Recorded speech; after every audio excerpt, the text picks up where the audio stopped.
decision. One, it went out and received a grant from the state of Rhode Island under the site readiness program. And that grant, which was in the amount of $150,000, has been deployed hiring Power Engineering, who is doing a feasibility study, not feasibility study, but a preliminary design study on water and sewer improvements in that corridor. In addition to that, the Economic Development Commission had funds that from the program that it previously ran, and those funds were redeployed by the council to go out to RFP to hire consultants to do a preliminary feasibility on using tax increment financing. Tax increment financing is a funding mechanism for public improvements like infrastructure. So we went out to RFP, and the firm of Camoin Associates was selected, and they are now undergoing their feasibility stage. The purpose tonight is not, we're not making any decisions. This is an education information meeting to tell you what tax increment financing is and what it's not. And the idea being that if we get through the feasibility stage and the results of that are positive, then we would move to the second stage, which would be a implementation stage for tax increment financing, which effectively entails establishing a tax increment financing district for the corridor, of which then the town council would then serve as the manager of the district. So that being said, I'll introduce you to Camoin Associates, who is our consultants. The leader of this is Jim Demetrius. Jim and I have known each other, and no, this was not an inside deal. We're not an RFP. Jim and I have known each other for 30 plus years. I think we're one of maybe 6 economic developers in New England. We've done a lot of work. Feels like it. They've done a lot of work in Rhode Island. So with that being said, guys? Yeah, thanks. Appreciate it. And I just want to do a check here, Scott. Am I supposed to have the mic on? Does it matter? Yeah. I just don't want to mess up your recording or whatever. Oh, maybe it was on. Test 1, 2. Yeah, it seems to be working. Okay. Just wanted to make sure in case there's people at home. Well, excellent. I'm going to walk you through, John and I are going to walk you through this PowerPoint and be able to handle any questions that you have as informational. And as Scott said, we're doing preliminary assessment as to whether tax increment financing is the right tool or appropriate tool for what you're trying to do. And so before I get started, I'll just be real quick. I just want to do some introduction here. So I'm Jim Demetrius. I'm the Senior Vice President of Camoin Associates. This is my colleague, John Walker. John and I work together. We're a roughly 30-person economic development firm, and we work throughout the country, heavily centered in the Northeast, because I started a firm in Maine, and my partner, Rob Camoin, started a firm in upstate New York. And now we have people in Rhode Island, and we have people in New York and Virginia, and we're all remote, so we do work all over the country. Our specialty is things like economic development, finance, and planning, community development, workforce development, real estate analysis, and a whole bunch of other work that we do, all based on analytics to support strategy and decision-making at the local and regional level. Our clients are public and private. And so one of the things that we specialize in is tax increment financing, and we're going to walk through that tonight. It's a tool that's around pretty much, I don't want to say everywhere in the country. It's driven by state law, which enables tax increment financing at the local level, and each state's very different. Rhode Island and Connecticut are modeled after Maine, which had had been doing tax increment financing for like 35, 40 years now. And so it's not exactly like Maine, but I started doing the work in Maine, and then as other states started to adopt legislation and some of the new rules and regulations, the firm branched out, and we do a lot of work in Rhode Island, Connecticut, Massachusetts, and Maine on this kind of program. So with that, let me go through it, and I'm going to explain what it is. So Tax increment financing is a method to catalyze economic development. It allows, and the key here is it allows some or all of future property tax revenues to be dedicated towards economic development within a district. And that's at its simplest form. So it can be dedicated to support, and we're going to go through some of the details about what this, like what the details are about what you can spend money on and what it means by value add. But it's essentially it dedicates future revenues from growth. It has to be from growth so that you can support primarily infrastructure improvements, but there's other kinds of expenditures that you can support as well. It's known as value-added financing. That's like if you went to the economic development financing books or how to finance community development, it's known as value-added financing. So you're financing something today and over the next 10, 20, 30 years based on the value created. And so it's sort of as opposed to taking it out of general fund from today's revenues. It can be used to help finance public, and I want to be very careful here, as well as support private investment.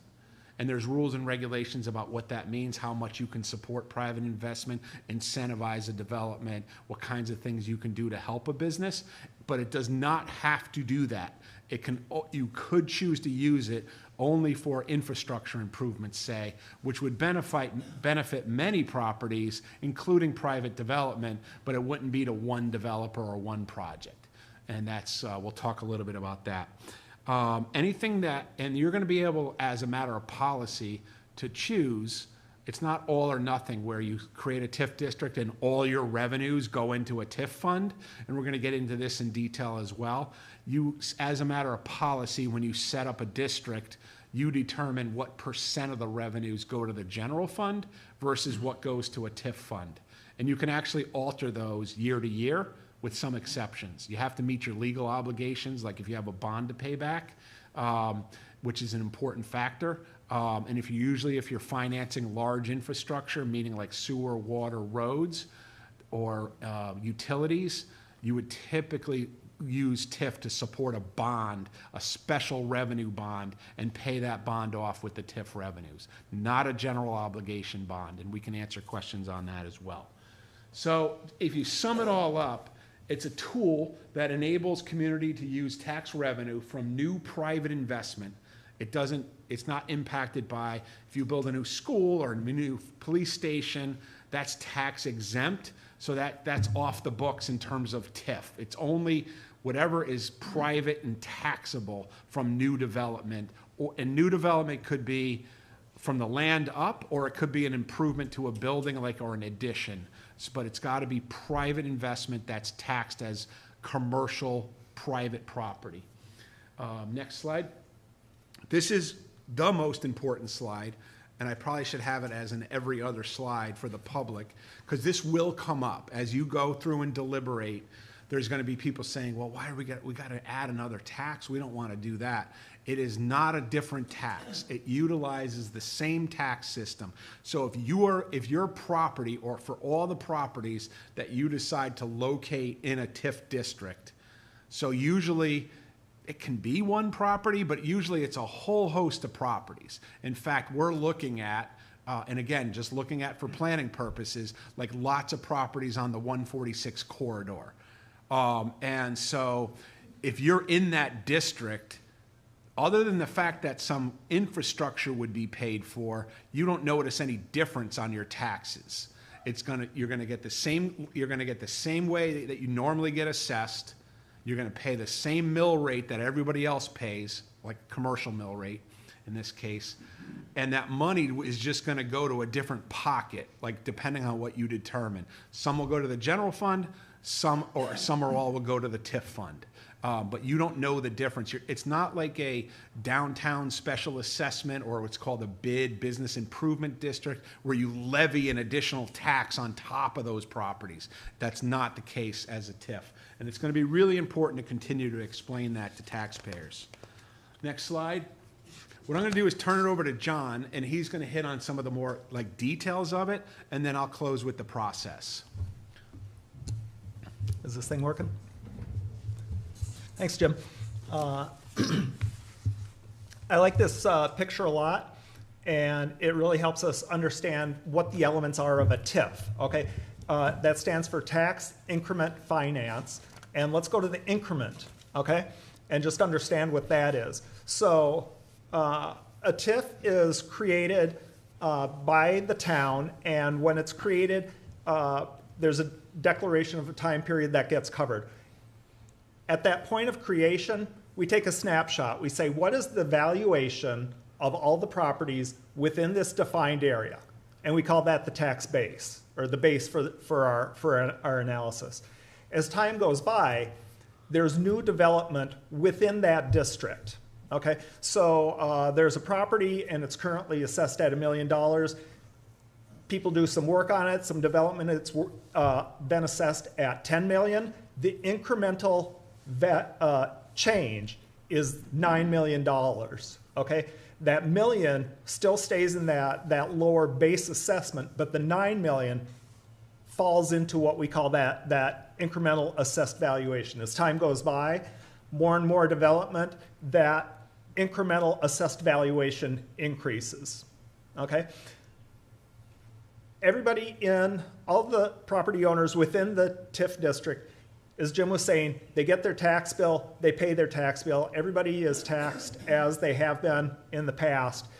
When the money comes into the town, the assessors, and the tax collectors, it falls on them to say, which of these dollars can we attribute to that base assessed value, and which of these dollars that have come in can we ascribe to the incremental valuation.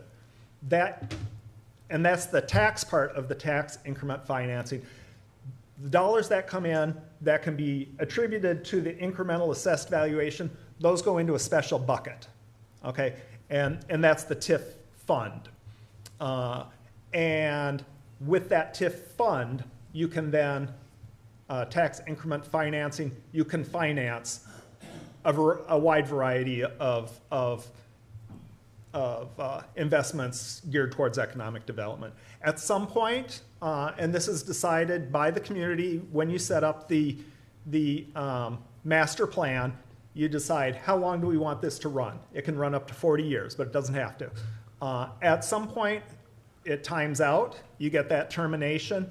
At that point, all of the property, whether it was in the base or built since the start of the TIF period, all of the revenues go into the general fund, and the TIF stops collecting money. Just one comment to add too is on that termination in the 40 years. People say, "Oh my, like why would we do something for 40 years?" You can do it from any number of years. A typical TIF would be somewhere between 20 and 30 max, and the years depends on what you determine you want to finance. So it really depends on, like, if you're issuing a bond, for the life of the bond would typically be the termination of the TIF, or like whatever you're trying to finance and how long it's going to take to do it. And so again, I've done them for 10 years. I haven't done them for less than 5. Only because it takes a bit of process and it's kind of not worth it. You can finance it a different way. But if it's 5 or more years, usually somewhere between 10 and 30 with an average of 15. And it really, really depends. That's the other thing I want to point out, and we're going to get to this towards the end. This is a local program. It's up to you to decide as the community through your governance process. It's not like a state program. The state enabled the program to occur, but you're not submitting an application to the state. You determine the parameters of what policy you as a town want and how you want this to be. Okay, go ahead, John. Yep. Next slide. Yay. Great. So right now we are in the planning phase, okay? Which involves the community deciding, is this right for us? Does this even make sense? If it doesn't make sense, you can stop at that point. But if it does, what would we want the TIF financing to be used for? It will involve deciding what is the TIF district, okay? And right now we're talking about the 146 corridor and parcels abutting that, and possibly, in some instances, maybe another parcel or two beyond that. Defining the district, and then what are the uses that we see for that funding? And as Jim was saying, it could be infrastructure, site development. There's a whole wide array of areas that could be financed. Once we finish this process, then it would be moving on towards creating the documents that would need to be approved and community engagement, things like that. And then once that occurred, then it would fall to the town to keep track of the different accounts.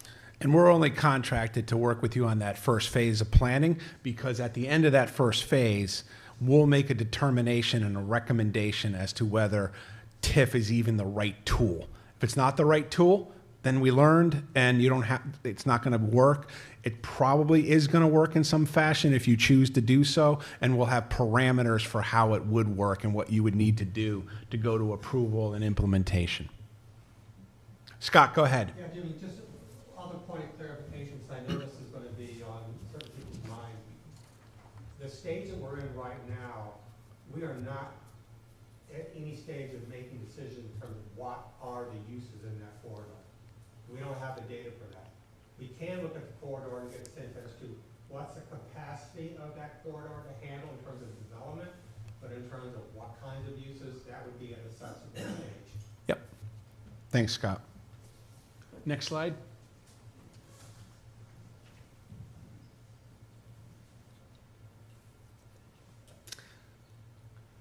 So what is developed in terms of creating a TIF district is a document called a TIF District Master Plan.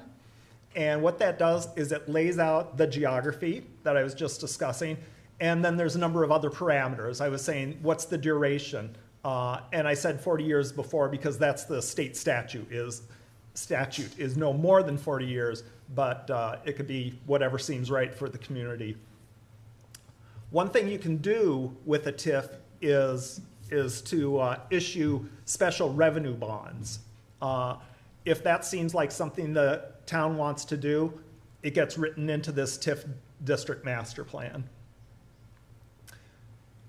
We would need to figure out, and I've already talked to the assessor about getting some data in terms of finding out what that base assessment is, but then we would also create some high and low estimates of going out over the time period of the TIF. What is the likely increase of assessed value you could see, the incremental value? And if you use that mechanism, and we talked about that incremental value being being taxed and the revenues coming in, all of that money doesn't need to go into a TIF fund.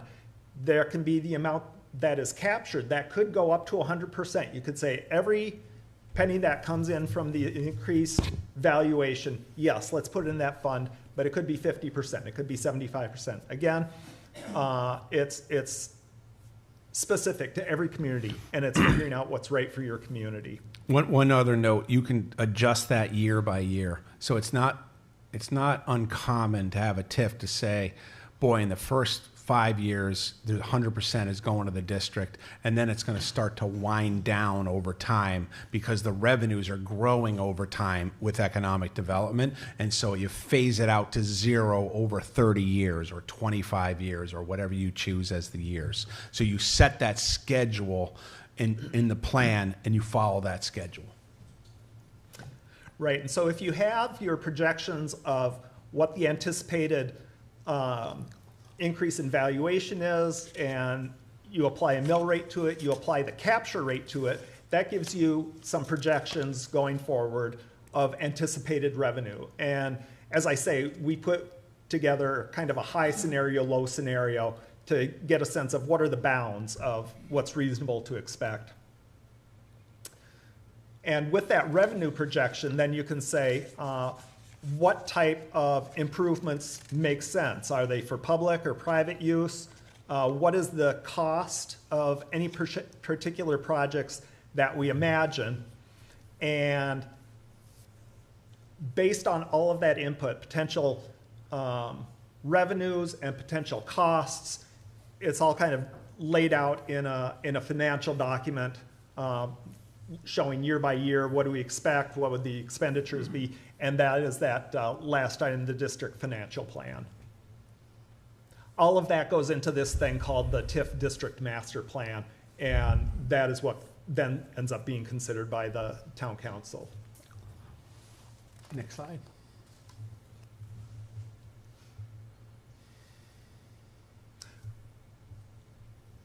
So there's money coming in. What makes sense to do with it? And the way that the state of Rhode Island allows is a wide variety of uses. Okay, it could be for the town acquiring a parcel of land or multiple parcels of land, or collecting abutting pieces and creating one larger site.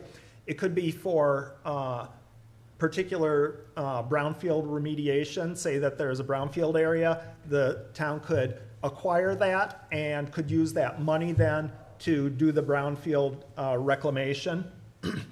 It could be for new construction or other improvements. It could go towards reimbursement of some costs associated with some particular development that benefits the area. Infrastructure is very common, right? Roadways, waterways, you know, a variety of things. Utilities, yep. Yep. And also, not just for the construction or development or acquisition, it can also go towards the engineering, the planning that's involved with putting a project forward.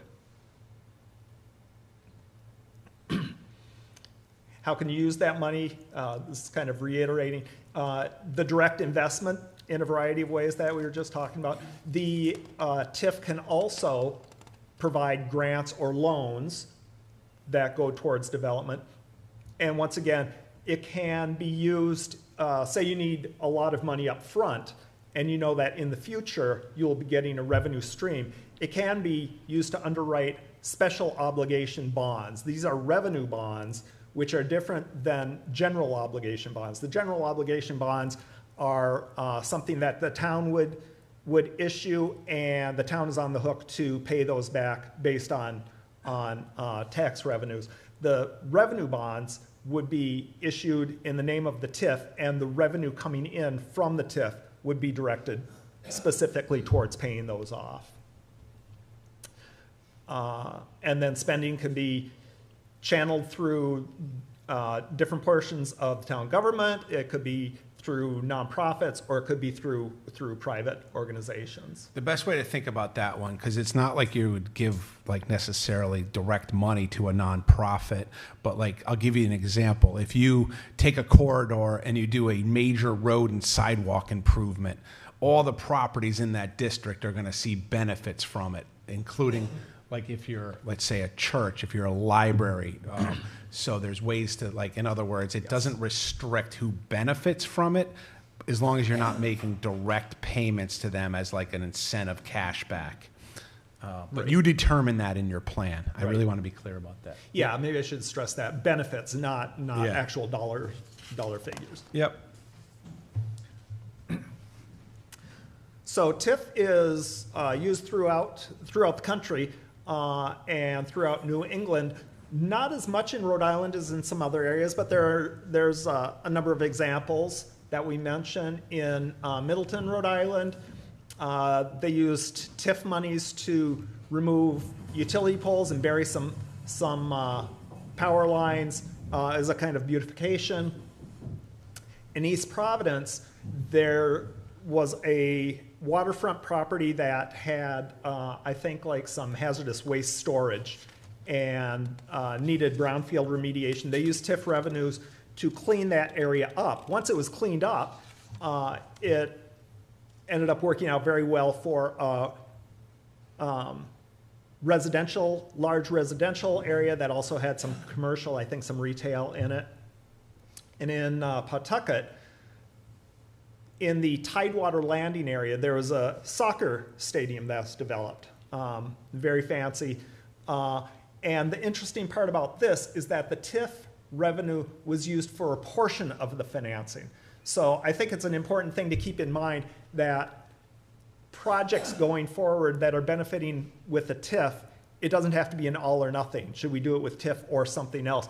TIF can be one of the components that, including other sources of funding, that can be used to support a project.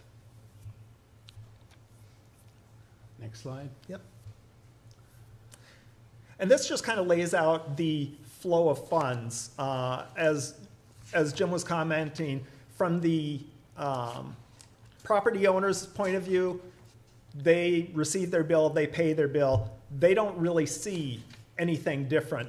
But what happens kind of behind the scenes is that the money comes in from the TIF. It goes initially into the district master plan fund. And if there is bonding that occurs, money immediately goes into what's called a sinking fund, which is then used to service the debt payments. Okay? If there's not bonding that occurs, then the money can go into particular project accounts that get distributed into, make payments into whatever the spending is that, engineering costs or whatever's being paid for outright. I will say that if the money coming into the bonding sinking fund is notably more than is required to pay the debt servicing, it can be channeled over into these other accounts to pay directly. You can decide at any time to move money from a TIF fund to the general fund per your regular legislative process, like vote of the council, assuming you're meeting your obligations. So if there's extra monies that aren't going back to pay a bond, for instance, or that you're legally required to spend money on, and now you got too much money in there, which would be a good thing to have, you can move it to the general fund to help with general fund obligations. But you have to do that by vote. But that last one is really important. It's pretty important, and we've been working with like finance and assessing and tax collecting. It's really more of what they need to know for how to account for things. So bear with me. I'm going to go through like 3 more slides, and then we'll take Q&A. There's a few more to close out, but I don't want to just us keep talking. I want to make sure that we do all the Q&A that you need. So just like a little bit about the process. So who to include, and this is the planning process, right? It's pretty simple. It's who you would normally include in a lot of your economic development work, but it's obviously your municipal officials and any advisory committees, like the Economic Development Commission usually weighs in, the planning board, because it's a project that involves planning approval simultaneously. Assessing and finance are the most important people within town staff, more important than the town administrator. But that's good news for Scott. No, and I mean that the assessor has a tough job in a way where they got to provide parcel data and a lot of background information, and then they are the ones that have to make sure they're tracking those parcels over time for what the new assessment is based on new growth. And so we're helping the assessor with that sort of understanding, but have had really good conversations with your assessor who's in the room today. So been very, very good at working with us. Developers, businesses, and property owners, you just want to make sure they're aware of the fact that they're in a district or might be in a district, what their needs might be for infrastructure or anything else, and make sure they know that it's not a new tax. Keep stressing that.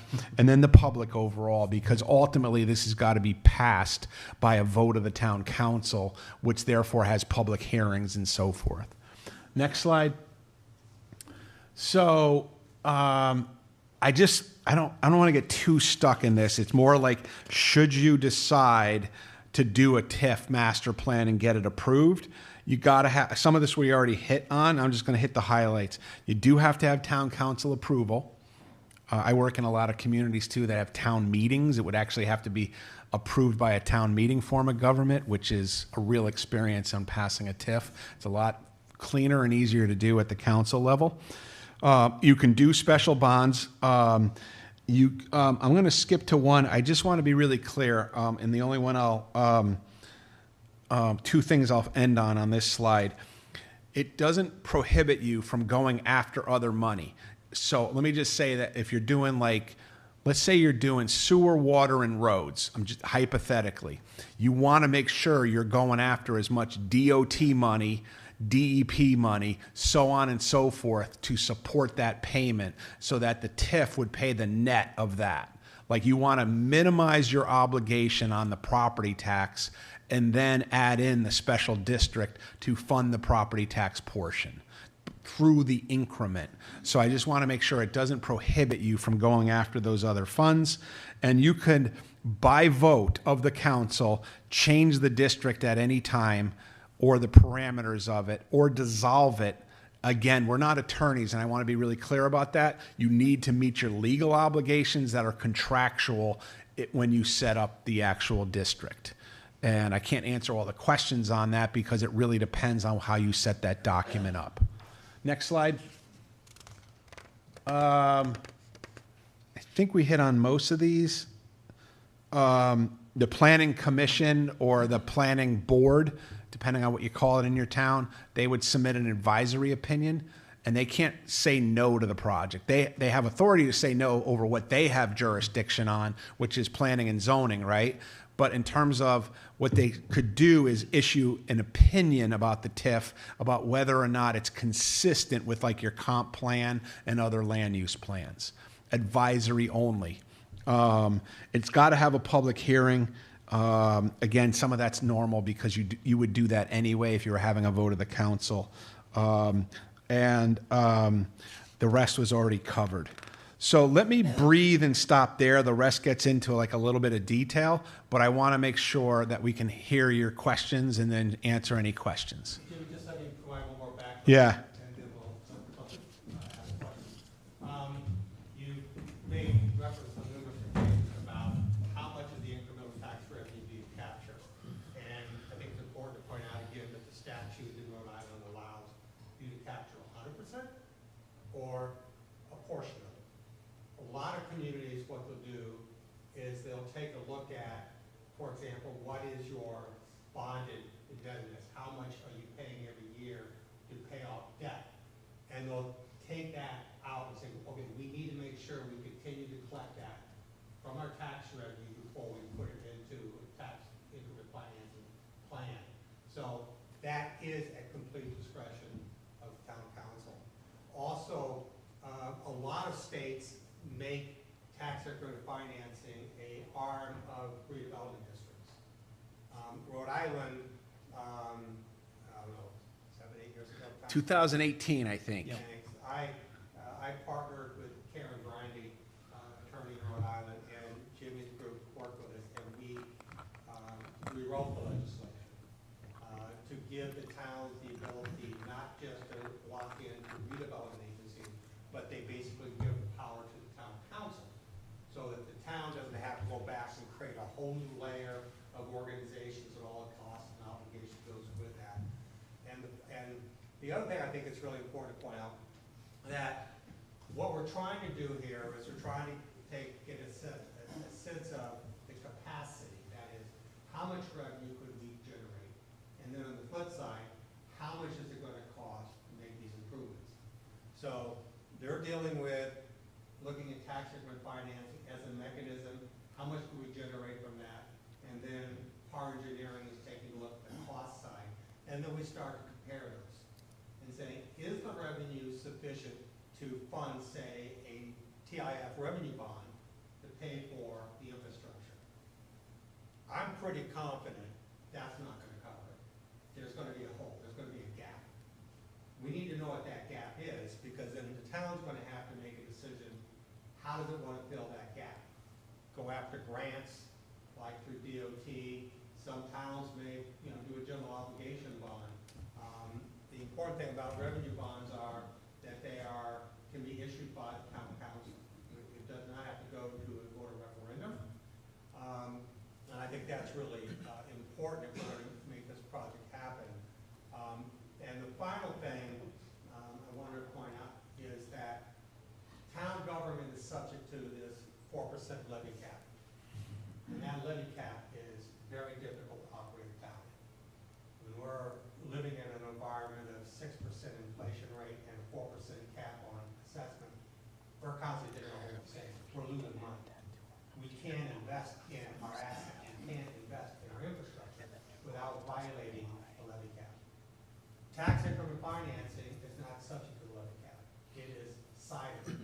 That means we could have the capacity to go out and do a revenue bond under a tax increment financing district and have it not count towards our levy cap.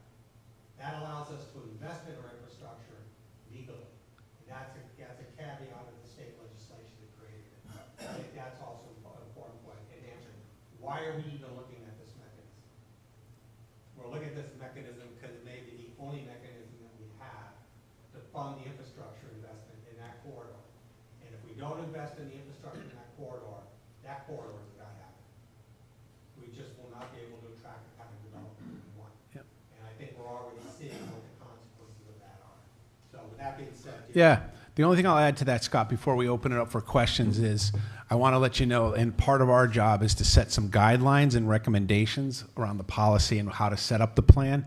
You need to be, and we need to be, highly conservative. And what do I mean by that? On the estimation of revenues, when we do that work, you're projecting and estimating future revenues, and you really, really want to be conservative because you want to be able to cover the planned cost. And so typically a rule of thumb, but it depends on the work, is if we project the revenues to be, I'm just going to come up with a number of 100 million over the period of time, right, over the life of the TIF, you would say, okay, let's count on only 70% of that. And that's like a conservative method, right? So and whether it's 70 or 60 or 85 kind of depends on what we find, but we just want to make sure that you're conservative on revenues and you're generous on costs. So you know as well as I do, and anybody here who's in construction or public infrastructure and service knows, the minute a project starts, the costs go up. So we just need to make sure that whatever we're planning for infrastructure costs, and if you're going after a bond, it's reasonable and we overestimate the cost and underestimate the revenues within reason. I don't want you to think that and so that goes into planning, and then you got to weigh it against your general fund. Like the whole purpose of this is to only be doing new growth. So otherwise you're taking money away from the general fund. This is adding new money in and taking a portion of it. And that's really, really critical. You would not be getting the economic development if you didn't make the infrastructure investment. And that's what's known in TIF as but for. But for some investment by the town or a private developer, you would not be getting these revenues. So let me just end there and answer any any kind of question, and there's no bad question. Yep, Scott, do you want to go and help us with identify who's got their hands raised and stuff, or? Sure. Yeah. Steve Byron is on the economic development. Yep. In the first years of the TIF, and we figured out that the revenue was going to pay for the bond, what happens because the development hasn't started yet on some projects? How does the bond get paid if we don't have the full TIF money in? Yeah, so that's a good question. It's hard to answer that until I see the finances of what the expenditures are, when they need to kick in, and when you would start the project. So you could actually start the TIF, start collecting revenues before you go for the bond. So you could issue it in year 3 or 4, depending on when you're going to start the construction. And then, I'm sorry. The development hasn't started yet? Yes, because some development would be hopefully some development would be occurring in the district, and you would be building up some revenue. I don't know the answer to that yet, but I'm just giving you a hypothetical. And then that is also where you're going to need some, when Scott talked about the gap is always biggest in the early years. And you know that even on the simplest project, if it was one parcel, one developer, that developer's gap is the biggest in the first 3 to 5 years. I think the question you're raising, though, is a really important question. A lot of times, tax increment financing is a financing mechanism that comes into play in response to a project. Yeah. Somebody's doing a project, and that project's going to require roads, sewer, water extensions, whatever it may be.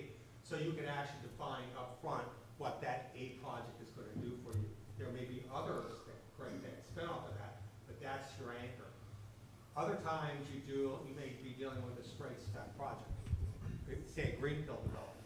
They say, we want to use tax increment financing to do all the infrastructure investment up front. In Rhode Island, that's a little bit challenging. And it's challenging because the Rhode Island market is extremely flat. It's not robust. In some cases, there is even conversations of using a credit enhancement associated with the TIF bond. The Rhode Island Industrial Facilities Corporation has the ability to induce a TIF bond. And effectively, they're providing insurance on the bond that makes the bond marketable to buyers of that bond.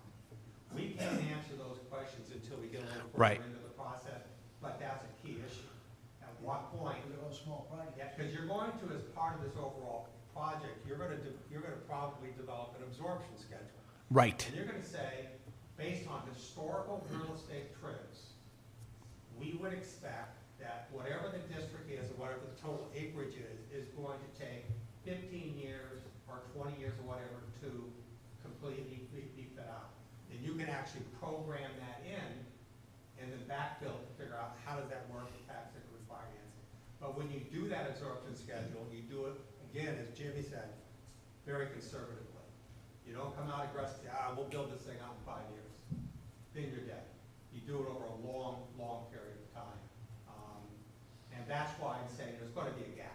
Yeah. We're gonna see a gap here between the real cost and the revenue source and how much we're gonna Will typically the bond be payable the next year when you take it out?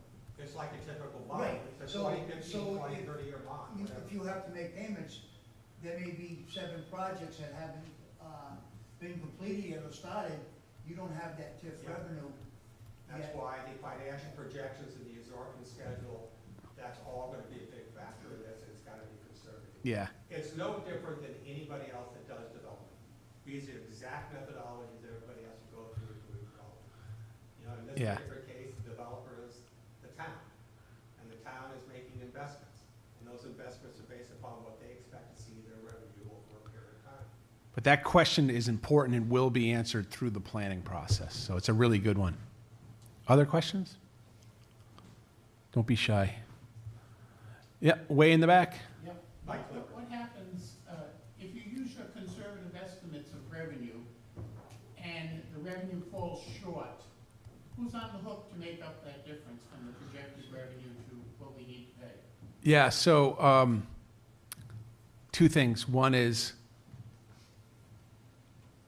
assuming that it's a legal obligation like a bond, then the town's on the hook to pay that from other revenue sources.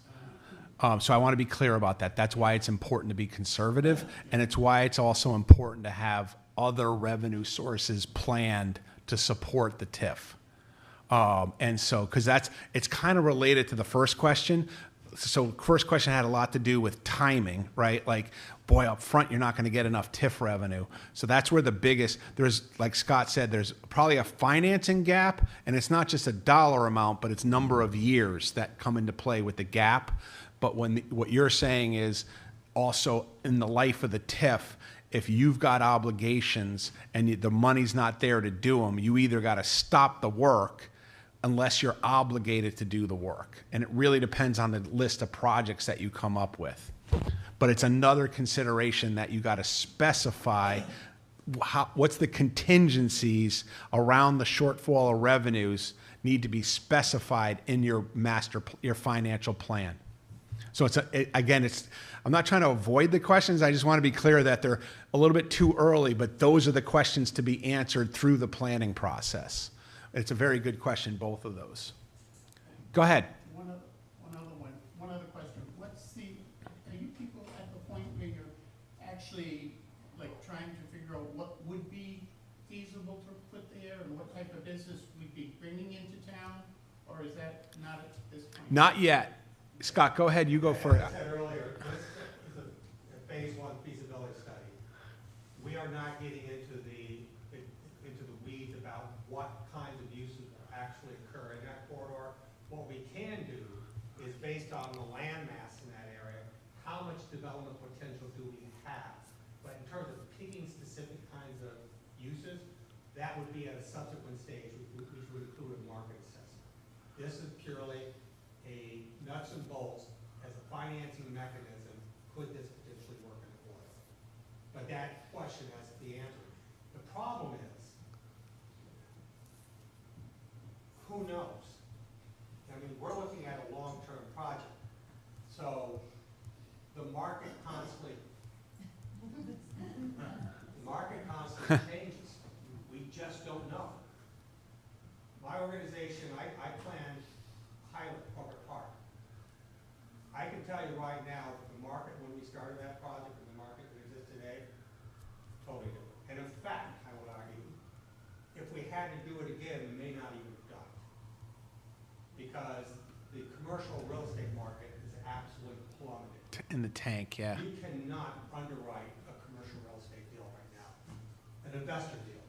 You can underwrite an owner-occupied deal. You can underwrite a residential multifamily deal. You can underwrite a retail deal. You are not going to underwrite a corporate office deal. Corporate office being the key words. Yeah, they do not work. So the market has, you know, when you're looking at 15, 20-year plus windows, I don't know about you, but I have no idea what's going to happen in 20 years. All that we know is that we have a land resource that has commercial value, and right now we're not optimizing that commercial value. So what do we have to do to make that happen? We need to make sure that we have the fundamentals of location assets in place, which includes sewer and water. That's it. Obviously, the road, we've got $100+ million of road being built right now at the state. That's why this is also, I don't want to stress that this is not coming to a conclusion, but like early, it's just planning. But that road improvement gives the opportunity to now layer on a financing mechanism for other kinds of development. So it goes along with the road improvement, you get other kinds of infrastructure improvement, and then you could change the trajectory, if you will, from an economic development perspective of that corridor. Good questions, though. There is one over here in the middle. I had a couple. Yeah. Right now, let's say there's no TIF, and there's a basket of money that's tax revenues that pays for the town budget.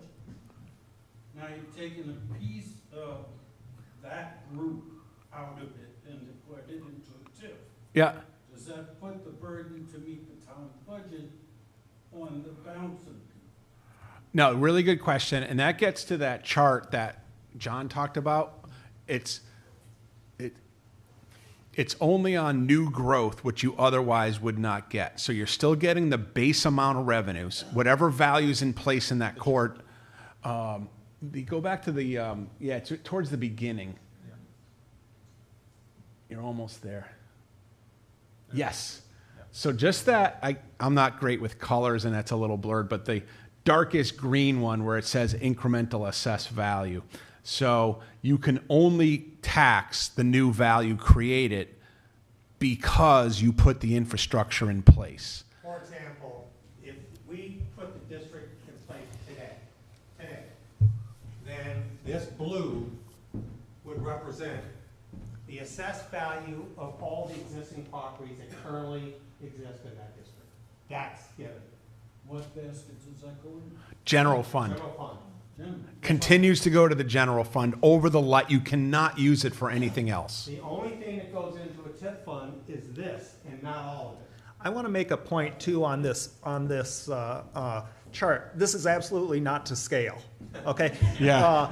The It's blue- hypothetical. Yeah. The blue, I think town valuation is up around. It's over $200 million, right? The green is going to be measured in millions of dollars. Okay, maybe tens of millions of dollars, something like that. So far and away, the bulk of tax revenues will continue to go into the general fund. It's that marginal portion But again, that goes into the we're TIF. only talking about the district. We're not talking about any other property. Oh, that's a good point. It's only the district that you define with the boundaries, so there you go. So that portion that was originally appraised still goes to the general fund. Yeah. That's right.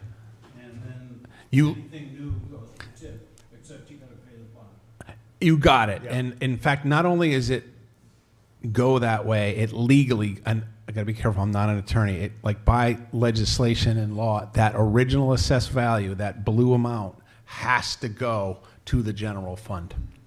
Now, you can decide to use general fund revenues to help support economic development, but that's your choice, you know what I mean? But if you get a TIF bond, and that's different, that's a revenue bond versus an obligation bond, then everything in that dark green, a portion of that would be earmarked to pay that TIF bond. Period. Yep. And that's why it's important that we understand, because how much we have to capture to pay what we anticipate a bond, we don't know yet. And that's why we're going through this whole process. Yep. But in terms of its impact of anybody outside the district, in terms of taxpayers, there is none. None at all. The only potential ramification would be if you did your conservative projections and then you found out that that 20-year absorption period or 15 years, actually a 30-year, then the town council would have to make a decision as part of its annual budget to allocate X amount of dollars to pay that TIF bond. But that TIF bond is not a general obligation of the community. It would be a vote by the council to do that. And that's why sometimes we would find that it may be advantageous to look at a credit enhancement on the bond through Rhode Island Industrial Facilities Corp. Because if we missed that, then the insurer, the one that buys the credit enhancement, come in, they're the ones that are going to step in and pay the delta on that, not the community. There's a fee for doing credit enhancement, but that's one of those things you have to measure as a risk and reward. This is the point where Scott should actually be a consultant and can do this. I've got to be careful what I say. I'm a little almost embarrassed to be here talking about it to a real estate person who knows real estate and real estate finance better than I do. I just happen to know TIF and industry markets and economic markets, but I am a developer, that's very good. yeah. Did you have a second one? I didn't know if, and then we'll go around. Follow up, I'm not sure where it's going, but, Give it a shot. Scott mentioned that there's an exception to the 4% rule when you deal with bonds. Tax equity financing funds. Oh, Not no, a TIF, not general obligation. I think they said that when they were trying to float a police station bond. I think if the town went out and floated a bond, then the cost of that bond is going to be the debt cost. The of that debt bond service. Is part of our 4% levy. So the tax equity financing, it's not. They eliminate tax equity financing from the levy calculations. So the 4% still counts. Absolutely. State law. It's just within the state law, tax equity financing has an exemption from it. And they're doing that for a very clear reason, because of the ugly truth of Rhode Island is, some may not find this to be an ugly truth, right? Someone like Michael, I'm sure you love this, but the problem is that if we as communities are going to invest in our assets, the only way we do that is with money. If we have a 4% levy cap, we could grow our tax base by 40% and basically have no more money, even to invest into our town. It all goes to basically reducing current taxes for current ratepayers.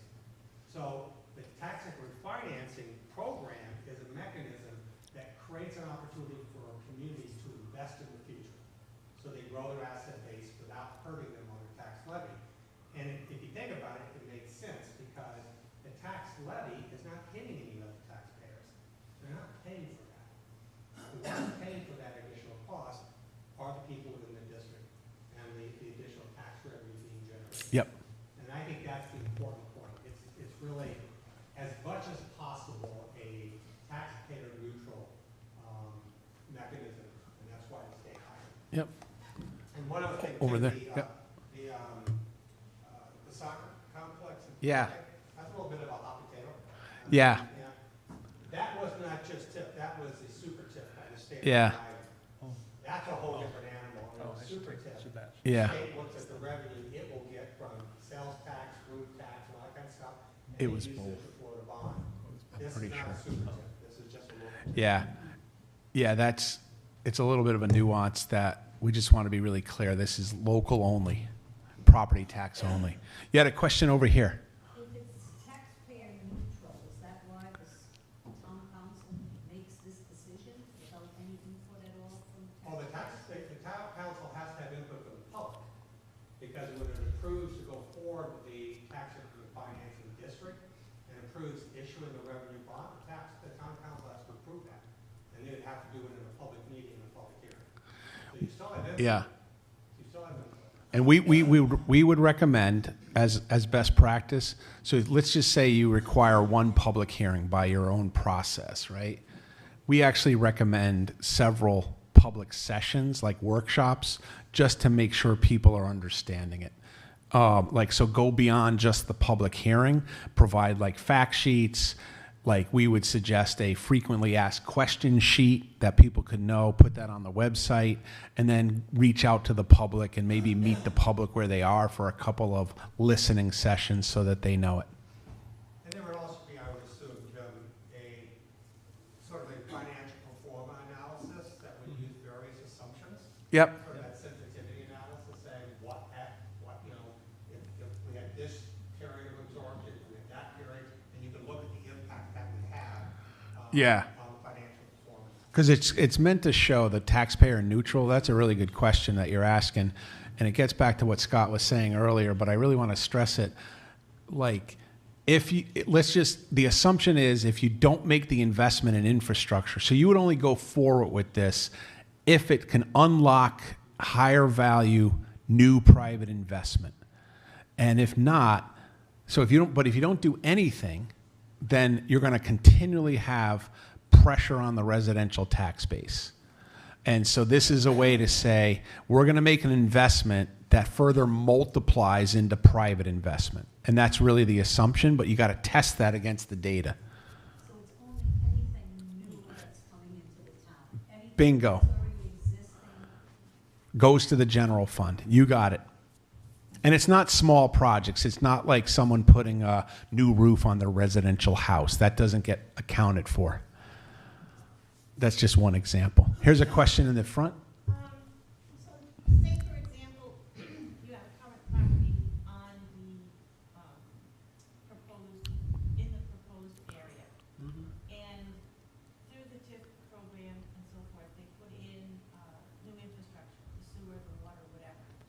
Now, from a typical perspective, if I own a property that now suddenly has the option of being connected to sewer and water, my tax value goes up. So,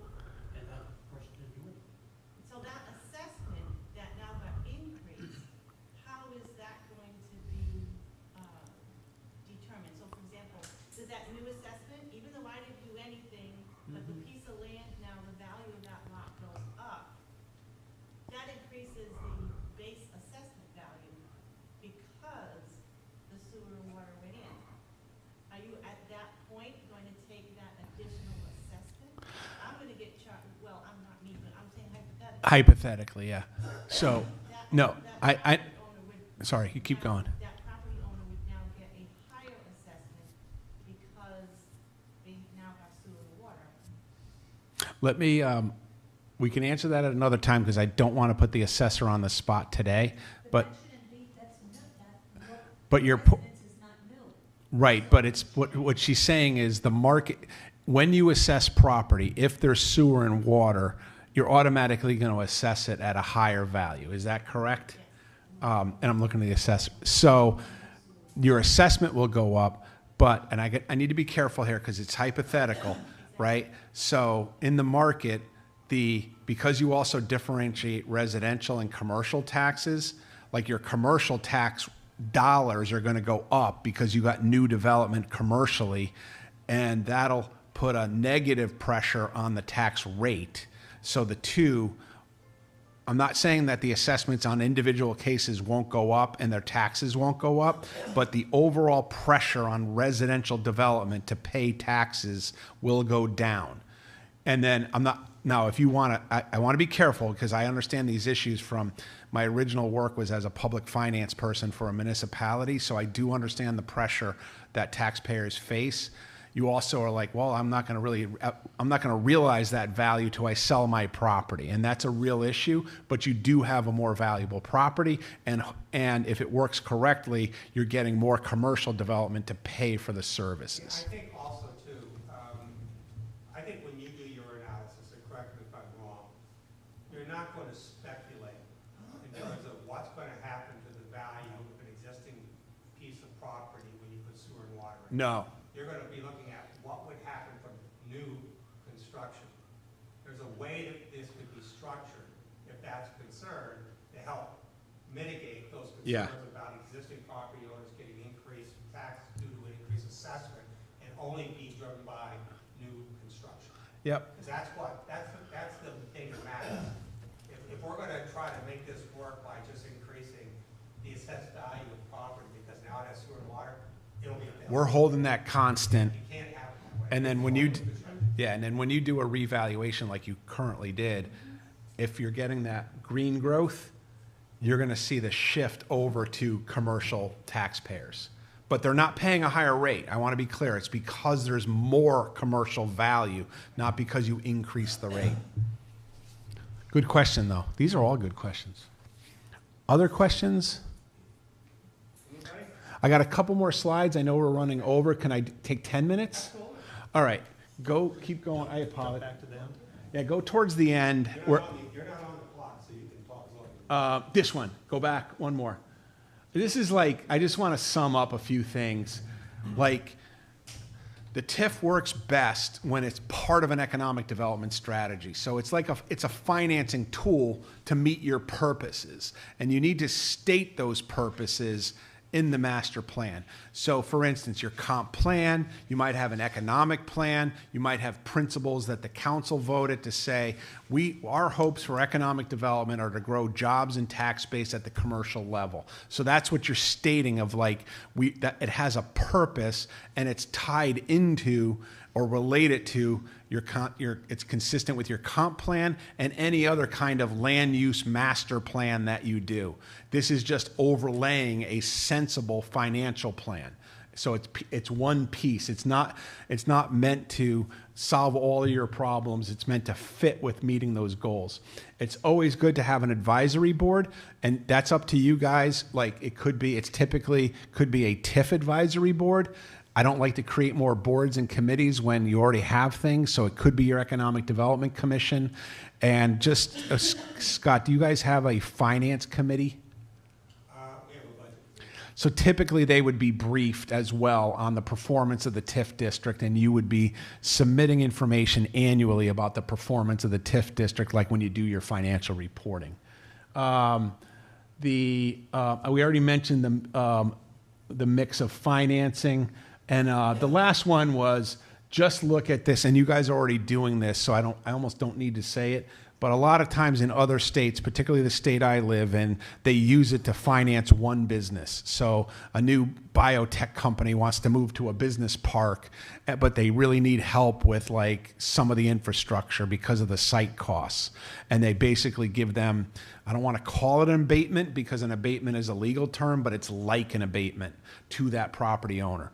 That's not necessarily what you're looking at here. You're looking at it to fund infrastructure and public programs and services overall to support development. Be optimistic though. Let's put our rosy glasses on. Let's say we get this in place. We get all the engineering done. We make it basically the 146 corridor becomes real now. It's not just a figment of one's imagination. All the pieces are in place. You may find out of nowhere we could all of a sudden get a major investment coming in. I don't know for sure. It can always happen. I've been around long enough where I've had my board of directors saying it'll never happen. And not because I'm great, but that's the way the market is. All of a sudden, CVS comes to us and says, we're going to build a whole new financial operations center, which they did. And that was never expected. So the more real this becomes, the more the pieces are put in place, so it's less speculation, the more real that corridor becomes from a market acceptance standpoint. Yep. It does send a signal, too, to any private investors, companies, developers, that the town is, want to be careful, not that they're here open for business under any conditions, because you got to have your environmental and your land use policies that protect you. But it means that you're serious about economic development and you're serious about financing infrastructure. And I can't tell you that this would happen, but it's in a district that's successful, it also positively impacts your bond rating over time. I'm not saying immediately. Is that a question over there? I've got a comment, if I could. Yeah, go right ahead.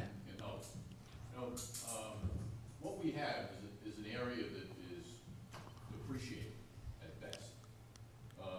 And the expense for bringing any utility into that area is extraordinarily expensive as compared to almost anything that we've done in the past. Because of the distance that is involved and the limited number of potential connections currently. What I see when I look at this is something similar to I think what we're trying to do is move forward with something that helps to pay for that expensive utility in a way that you can't pass it on to the current property owner. You're looking at numbers that just for water, for example, we've estimated with the business group that was looking at this, that we could be looking at $1,000 a foot. So a residential property with 100 feet of property is looking at $100,000 assessment. That's never gonna work. But those are the numbers. And if we don't bring the utilities, we're gonna continue to see a depreciation of the values of that property. It'll never look any better than it is today, for the most Well part. put, yeah. So what I see in the way of a parallel, it didn't involve a TIF, but it involved a decision by the town to be able to make a commitment to spending money that improved the entire community. And it goes back to what we did in the mid-70s, I think, when the town was fortunate enough to be able to put in the interceptor line that runs the sewer to the plant in Woonsocket. And as most people know, that line goes from Woonsocket and then ends up in front of the Memorial Building, and it flies over toward Park Square. That line was put in on a stacked financing circumstance that was originally expected to be 75% federal, 15% state, and 10% town. It took that kind of a layered arrangement of funding. We could never have afforded it as a town. The numbers, they're small in today's dollars. It's ridiculously small when you look back at it. But we wound up doing it by that stacked arrangement of funding. I would be amazed if we find that a TIF program is going to pay the whole bill. That's what was Scott's statement before too, yeah. I just don't see it happening. I see it as a circumstance where we look at it like we did with the sewer program, where whether or not you're connected to a sewer on your property in North Smithfield, you pay, well, that property owner that is not connected, back then when it wasn't connected to it, did pay for part of that intersection. People that will never connect to the sewers have made the investment in a sewer program in North Smithfield on the basis that it would improve the water quality in surface water and the water quality in groundwater. And we can argue whether or not it has. I would suggest that it likely has. If anyone who was familiar with what was happening in Union Village back then, where cesspools were overflowing and it wasn't pleasant. We needed to do something. And we went forward where the town's portion of that was going to be 10%. That was not something that was to individual homeowners. That was across the tax base. We as a community said, we'll pay that 10% bill in order to get that 90% funding and to see the benefit for the entire town. So this isn't quite that, in that this doesn't look at the entire town picking it up. It does look at the town potentially guaranteeing a portion of it. But I see us in a circumstance where ultimately, with the benefit of, hopefully saying that some portion of this can come from tax increment financing. What else can we get, in the way of sources. Is there federal money? Is there state money? You know, that can make it all work. Because otherwise, the court, just the water line, and with, you know, as this is going on, we're looking at water and sewer. And sewers tend to be more expensive than water, because you dig deeper, you deal with more rock. You know, you've got pump stations and such that the numbers are big. But if we don't do something, that whole area is just going to be a mess. It's already in part. It's not to be disrespectful to anyone that owns the property there. I think most people will agree. It's a very difficult place to live anymore. I mean, I have an adopted family that lived on a portion of 146, and they enjoyed it. They wouldn't want to live there now. But I think, you know, I'm encouraged by this, that we're looking at something that can, you know, hopefully doesn't take a burden on for the entire town. But there might be a question that the entire town has to answer and say, do we want to do this? Yep. No, well put. Kind of put like a town administrator with background in construction and environmental sciences. He was so helpful today, by the way, too. So. I have a comment. Yeah. Also, that area is noted to having polluted wells. So there could be a time when the wells, the rest of the wells are polluted, and now we have to do something. So You want to plan for it, right? Just some of the final tips, and I got 2 slides left, and I'll end on these 2, but I'm not going to hit all this. We already talked about be conservative. We mentioned before, the woman in the middle here towards the back, mentioned about public process and involving local people. So we just make sure that, listen, it's hard to understand TIF. I have to remind myself of the legislation every time I talk about it. So we just got to take the time to educate the public and local officials. I already mentioned be conservative, but I mentioned the importance of the assessor. But the second bullet, I want to be really clear, tracking values, revenues, and expenditures. The biggest problem, and it only occurred in a few places that I know of, over time, they didn't have the accounting procedures in place. Because realize, let's just hypothetically say you set up a 25-year TIF district. I'm not going to be around in 25 years. I just turned 60, and there's no way I'm working that long. Scott might, but the assessor might, but many people might not be here. So you got to put in the kind of reporting processes so that it gets continued by the town and gets reflected in like your audit statements and financial statements and things like that. The last slide, the next one, I just want to point out the next steps as a way to end. So we got more work to do. We talked about like sewer and water tonight. I don't want anyone leaving here saying the town's going to put in sewer and water. This is just a planning process at this point.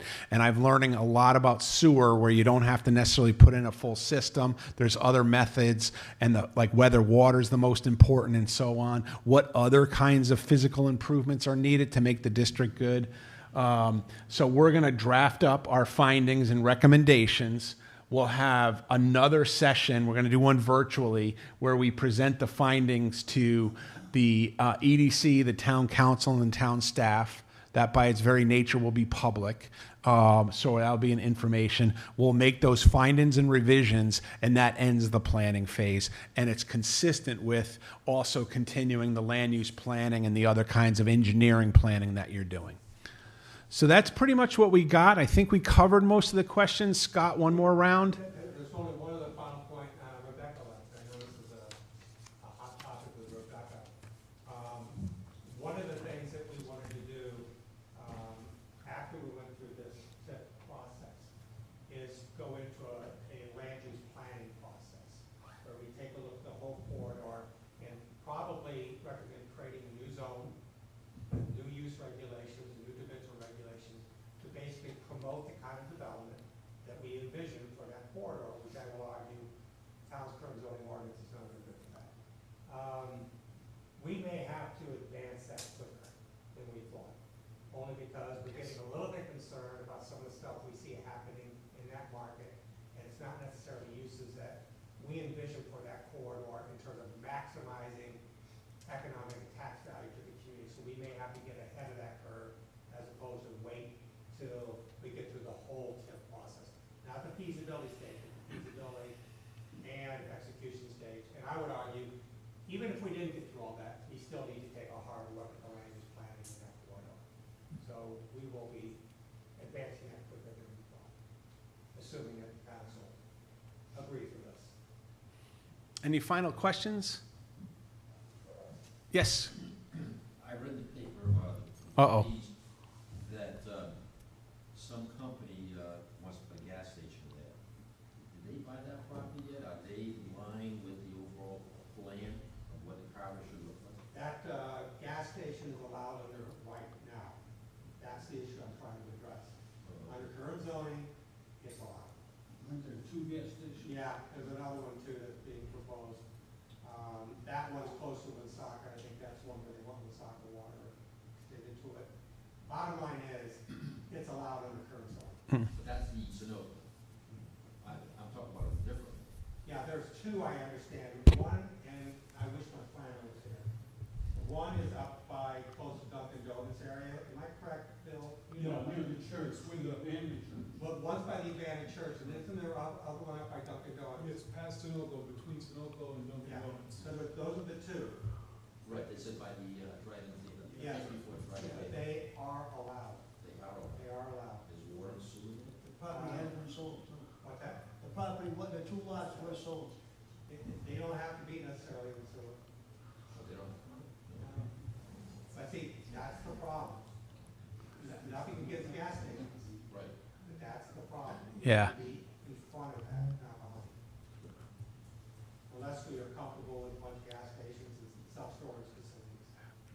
I just want to say in closing, thank you, because people coming out and sitting for an hour and a half to talk about a financing mechanism, kudos to your town. It's like nobody wants to listen to this. When I try to describe it to my wife, she just goes blank on me. But I really do appreciate the questions and the amount of time that the staff's putting in. And it's, again, early in the process, but people have been very generous with their time. So I just want to thank you in closing. And if anybody has any more questions, please don't hesitate, call the administrator's office, and either we'll try to answer it, or if we can't, we'll give you Jim's cell phone number. Thank you all.